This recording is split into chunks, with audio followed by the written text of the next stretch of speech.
மாநிலங்கள் அவையின் உறுப்பினராக தேர்ந்தெடுக்கப்பட்டிருக்கும் கமல் ஹாசன் எனும் நான்.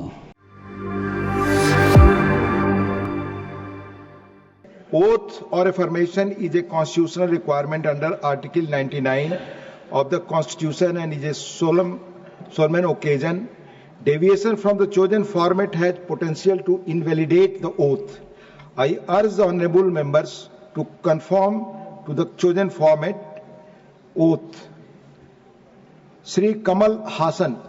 மாநிலங்கள் அவையின் உறுப்பினராக தேர்ந்தெடுக்கப்பட்டிருக்கும் கமல் ஹாசன் எனும் நான் சட்டத்தினால் நிறுவப்பெற்றதான இந்திய அரசியல் சட்டத்தின் மீது உண்மையான பற்றார்வமும் பற்றுறுதியும் கொண்டிருப்பேன் என்றும் இந்தியாவின் இறையாண்மையையும் ஒருமைப்பாட்டையும் உறுதியாக பற்றி நிற்பேன் என்றும் நான் இப்போது ஏற்கவிருக்கும் கடமையினை நேர்மையாக நிறைவேற்றுவேன் என்றும் விழுமிய முறைமையுடன் உறுதி கூறுகிறேன்.